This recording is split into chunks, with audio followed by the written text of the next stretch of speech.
Welcome to English with Didi. Today is day 9 and आता सगळ्यांच्या schools पण चालू झाल्या असतील 1 जूनपासून. तर आपण थोडेफार 5th स्टँडर्डचे जे सिलेबसमधलं इंग्लिश आहे त्याच्यावरती फोकस करून आपण आता शिकणार आहोत English. So let's enjoy the learning. तर आज आपण शिकणार आहे क्लासरूम इंग्लिश. म्हणजे आता आपण 5वीत गेलो किंवा आपण ज्यावेळेस स्कूलमध्ये जातो त्यावेळेस आपण क्लासरूममध्ये थोड्याफार इंग्लिश गोष्टी जर आपण बोलायला लागलो तर मग आपला कॉन्फिडन्स वाढतो. जसं की आपण दरवाजामध्ये वरती उभा आहे आणि आपण शिक्षकाला विचारत आहे की मी आत येऊ का. तर त्यावेळेस मी आत येऊ का म्हणण्यापेक्षा तुम्ही काय म्हणू शकता, may I come in. May I come in म्हणजे मी आत येऊ का. मे म्हणजे आपण त्यांची परमिशन, त्यांची परवानगी घेत आहे की मी आत येऊ का. May I come in.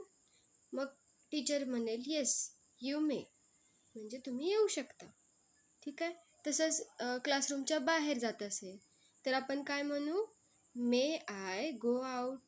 मे कधी वापरायचं, ज्यावेळेस आपल्याला एखाद्या गोष्टीची परवानगी घ्यायची असेल. जर आपल्याला विचारायचं असेल बाहेर जाऊ का तर आपण काय म्हणू, मे आय गो आउट. मी बाहेर जाऊ का.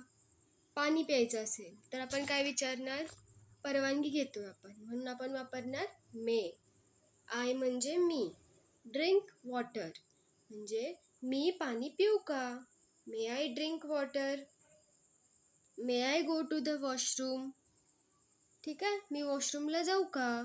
असं प्रत्येक गोष्टीला. आता शिक्षक जे असतात ते आपल्यापेक्षा मोठे असतात, मग त्यांना आपण त्यांची परवानगी घेतो कारण का ते आपल्याला शिकवायला आलेले असतात. मग ज्यावेळेस ते आपल्या वर्गावरती क्लास घेण्यासाठी आलेले असतात त्यावेळेस आपण त्यांचा आदर करून त्यांना प्रत्येक गोष्टीची परवानगी मागायची. आता तुम्हाला जर कुणाशी बोलायचं असेल तर बोलण्याला काय म्हणतात, टॉक. तर सपोज त्याचं नाव सूरज असेल तर आपण काय म्हणू, मे आय टॉक टू सूरज म्हणजे मी सूरजशी बोलू शकतो का किंवा बोलू शकते का. ठीक आहे. म्हणजे मे वापरायचा प्रत्येक गोष्टीला किंवा प्रत्येक जे पण आपल्याला कृती करायची आहे त्यावेळेस आपण स्टार्टिंगला मे वापरू. आपण क्लासरूममध्ये गेलो आणि आपल्याला एका ठिकाणी बसायचं असेल तर आपण काय विचारणार, मे आय सिट हिअर म्हणजे मी इथे बसू का. ठीक आहे. मे आय गो देअर मी तिकडे जाऊ का.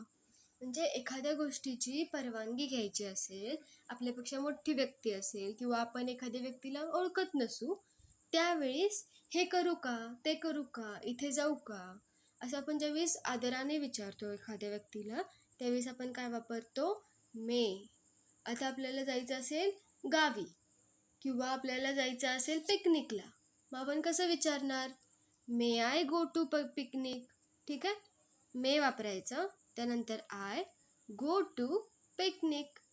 May I take your pen मी तुझा पेन घेऊ शकते का. मी तुझा पेन घेऊ शकतो का. ठीक आहे. हे समजलं. तर हे क्लासरूममध्ये प्रत्येक गोष्ट आपण आपल्या वयाची मुलं असू देत किंवा आपले टीचर्स असू देत, आपल्यापेक्षा मोठी असणाऱ्या टीचर्स किंवा मुलं असू देत, तर त्या सगळ्यांशी बोलताना मे आय अशा पद्धतीने त्यांची परवानगी घ्यायची म्हणजे आपण त्यांना आदर देत आहे असं दिसतं. ठीक आहे. आता पुढे काय आहेत तर हे काही मॅजिक वर्ड्स आहेत. मॅजिक वर्ड्स कसे आहेत तर हे वर्ड्स ज्यावेळेस आपण वापरतो इंग्लिशमध्ये तर आपलं इंग्लिश लगेच पोलाईट आणि कॉन्फिडंट वाटतं. तर पोलाईट म्हणजे कसं, नम्र वाटतं. नम्र कुणाला म्हणायचं तर जे लोक समोरच्या शब्दाचा आदर करतील, त्याचं बोलणं मानतील, ऐकतील, तर त्याला म्हणायचं पोलाईट. पोलाईट म्हणजे नम्र. कॉन्फिडंट म्हणजे तर आपल्याला त्याचा कॉन्फिडन्स येतो की आपण इंग्लिश व्यवस्थित बोलतो. ठीक आहे. तर इथे काही 4 मॅजिक वर्ड्स दिलेले आहेत. ते कसे आहेत बघूया. Before asking something excuse me. Before म्हणजे पूर्वी. आस्किंग समथिंग म्हणजे काहीतरी विचारण्यापूर्वी. आता तुम्हाला कुणाला तरी काहीतरी विचारायचं आहे की तुम्हाला एखाद्या क्वेश्चनचा आन्सर पाहिजे असेल तर तुम्ही त्याला कसे बोलवाल? आपण कसं म्हणतो, इकडे बघ, किंवा मराठीमध्ये आपण असं करून बोलवतो, बरोबर? पण इंग्लिशमध्ये आपल्याला त्याच्यासाठी एक स्पेसिफिक वर्ड आहे, तो आहे एक्सक्यूज मी. ठीक आहे? एक्सक्यूज मी म्हणजे कृपया लक्ष द्या. मग आपण म्हणतो त्या व्यक्तीला, excuse me, can you tell me answer, म्हणजे तू मला उत्तर सांगू शकतो का? ठीक आहे? तर एक्सक्यूज मी कधी वापरायचं आहे? एखादी गोष्ट विचारण्याआधी. आता आपण गर्दीतून जात असू, ठीक आहे? तर मग गर्दीतून जात असताना आपण काय म्हणणार? एक्सक्यूज मी, म्हणजे मला पुढे जाऊ द्या. ठीक आहे? तर एखाद्या गोष्टीच्या पूर्वी, बिफोर आस्किंग समथिंग, कोणती तरी गोष्ट विचारण्याआधी आपण त्या व्यक्तीचं लक्ष वेधण्यासाठी तिथे काय वापरतो? Excuse me. ठीक आहे? मग तेच while requesting we use please. Request म्हणजे काय? तर आपण एखाद्या गोष्टीची विनवणी करत आहे समोरच्या व्यक्तीची. आपण विनंती करत आहे की हे कराल का प्लीज. मग आता आपण प्लीज हेल्प मी, कृपया मला मदत करा. ठीक आहे? आपण त्यांच्याकडे रिक्वेस्ट करत आहे की मला मदत करा, please help me, please give me water, please give me pen. ठीक आहे? एखाद्या गोष्टीची रिक्वेस्ट करायची असेल, आता आपल्याकडे पेन्सिल नाही आहे, आपण आपल्या मित्राला रिक्वेस्ट करतोय, तर रिक्वेस्ट करताना आपण काय वापरणार? Please, please give me your pen. समजलं? आता पुढे काय आहे? आफ्टर रिसिव्हिंग हेल्प आपण काय म्हणणार? थँक्यू. आता एखाद्या मुलाने तुमची मदत केली किंवा मुलीने तुमची मदत केली, तर आपण त्यांना मराठीमध्ये काय म्हणतो? धन्यवाद किंवा आभारी आहे. त्यालाच इंग्लिशमध्ये आपण काय म्हणणार? थँक्यू. कळलं? त्यानंतर काय आहे? When you make a mistake, म्हणजे ज्यावेळेस आपल्याकडून एखादी चूक होते, तर त्यावेळेस आपण काय म्हणायचं? सॉरी. ठीक आहे? तर तुमची चूक झाली, तुम्हाला माहिती आहे, तर त्याला सरळ सॉरी म्हणून टाकायचं. समजलं? हे 4 मॅजिक वर्ड्स काय आहेत? एखादी गोष्ट विचारायच्या आधी आपण त्या व्यक्तीचं लक्ष वेधण्यासाठी किंवा त्याला संबोधित करण्यासाठी आपण काय वापरतो? Excuse me. ठीक आहे? त्यानंतर जर आपल्याला रिक्वेस्ट करायची असेल तर आपण वापरतो प्लीज. आपल्याला त्याचा आभार मानायचे असतील तर आपण म्हणू थँक्यू, कारण त्याने आपली मदत केली आहे. आणि ज्यावेळेस आपण आपली आपण चूक करतो त्यावेळेस आपण म्हणतो सॉरी. तर हे 4 वर्ड्स आणि मागच्या क्लासरूम इंग्लिशमध्ये शिकवलेलं मी मे वापरून पुढचं सेंटेन्स त्याच्याबद्दल क्वेश्चनिंग करणं किंवा कुठलीही गोष्ट करायच्या आधी आपण त्याची परवानगी घेणं. तर या गोष्टी व्यवस्थित वहीवरती लिहून ते 4-5 वेळा वाचून काढायच्या, म्हणजे आपल्या त्या लक्षात राहतात. आणि रोजच्या रोज ज्यावेळेस पण आपण क्लासमध्ये जातो, ज्यावेळेस इंग्लिशचा तास चालू असतो किंवा बाकीच्याच विषयाचे तास चालू असतात, त्यावेळेस क्लासरूम इंग्लिश आणि हे मॅजिक वर्ड्स हे दोन्ही यूज करायचे, म्हणजे तुमची इंग्लिश अजून कॉन्फिडंट होईल. ठीक आहे? आता पुढे काय? आता या प्रत्येक ह्याच्याबद्दल आपल्याला काय दिले आहेत? सेंटेन्सेस दिले आहेत. जसं एक्सक्यूज मी म्हणजे जरा ऐका, आपण म्हणतो मराठीमध्ये जरा ऐकता का, तसंच इंग्लिशमध्ये विचारायचं. एक्सक्यूज मी टीचर, टीचर जरा ऐकता का? Excuse me, can you help me. ठीक आहे? मग एक्सक्यूज मी कधी वापरायचं? एखाद्या व्यक्तीला जरा ऐकता का असं म्हणताना एक्सक्यूज मी वापरायचे. Excuse me, may I come in. Excuse me, where is the washroom. आता एखादी अनोळखी व्यक्ती आहे आणि तुम्हाला माहीत नाही की वॉशरूम कुठे आहे, मग त्याला विचारताना तुम्ही काय विचारणार?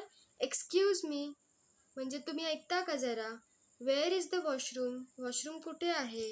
Excuse me, can I ask a question, म्हणजे जरा ऐका, मी तुम्हाला प्रश्न विचारू शकतो का किंवा शकते का. हे समजलं? पुढे आहे प्लीज. प्लीज म्हणजे कृपया. आता एखाद्या गोष्टीची आपल्याला हेल्प पाहिजे असेल त्यावेळेस आपण वापरू please. Please help me, please give me a pen, please open the door, please sit down, please speak slowly. तर या प्रत्येक गोष्टीमध्ये आपण समोरच्या व्यक्तीला एक विनंती करत आहे. प्लीज. प्लीज म्हणजे विनंती करणे. ठीक आहे. थँक्यू.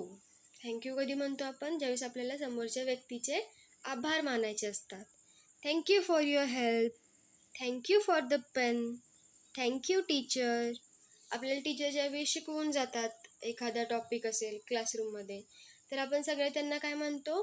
थँक्यू. थँक्यू का? कारण का त्यांनी आपल्याला शिकवलं, म्हणून आपल्याला अजून जास्त चांगलं शिकायला मिळालं, म्हणून टीचरला आपण काय म्हणतो? Thank you. Thank you for teaching me. मला शिकवल्याबद्दल आभार आहे. धन्यवाद. Thank you very much. खूप खूप आभार. ठीक आहे. पुढे आहे सॉरी. सॉरी म्हणजे मला माफ करा. Sorry I am late. मला माफ करा, मी उशिरा आलो. Sorry I forgot my notebook.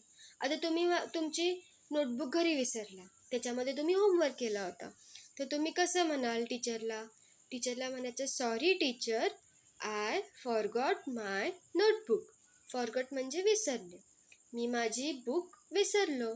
पण त्याआधी काय सांगायचं? सॉरी. म्हणजे टीचरचा जो राग असतो तो कमी होतो, की बाबा या मुलाला खरंच सॉरी, खरंच त्याला गिल्टी वाटते, म्हणून तो सॉरी म्हणतोय. Sorry I made a mistake.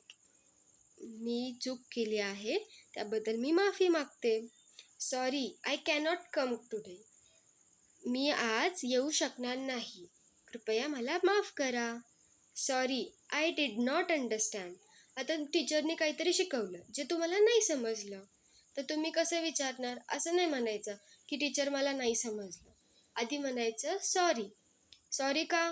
कारण आपण टीचरांनी ज्यावेळी शिकवलं त्यावेळेस आपण नीट लक्ष नाही दिलं, म्हणून आपल्याला ती गोष्ट समजली नाही, म्हणून आपण पुन्हा विचारताना आपण टीचरचा थोडा वेळ अजून घेतो.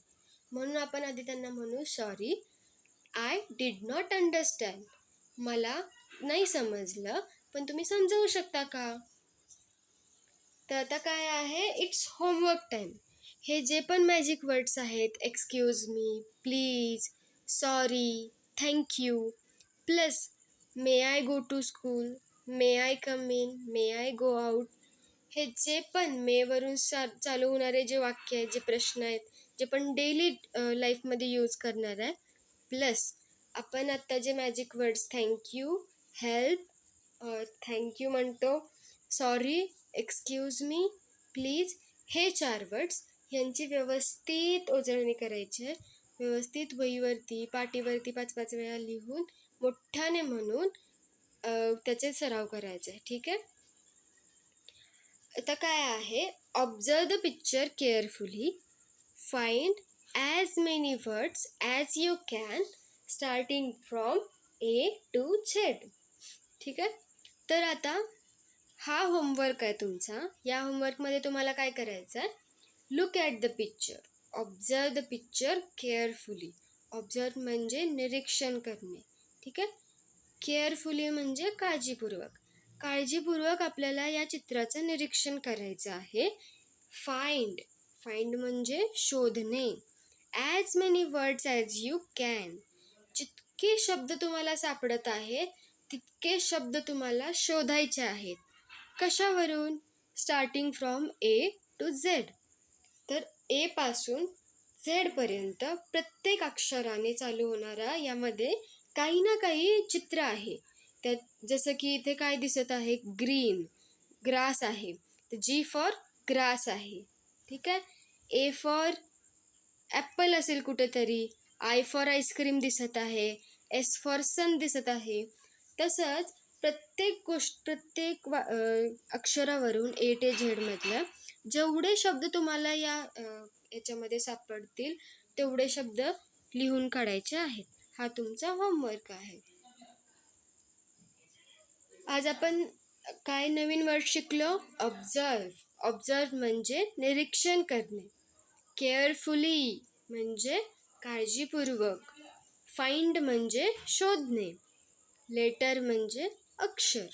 पोलाईट म्हणजे नम्र. तर हे सगळे काय आहेत? New words. Note down the words and remember. हे सगळे शब्द व्यवस्थित लिहून घ्या.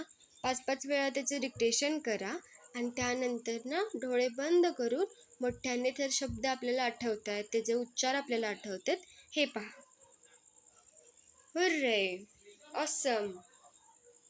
Do the homework and the practice. See you tomorrow. Bye bye. See ya.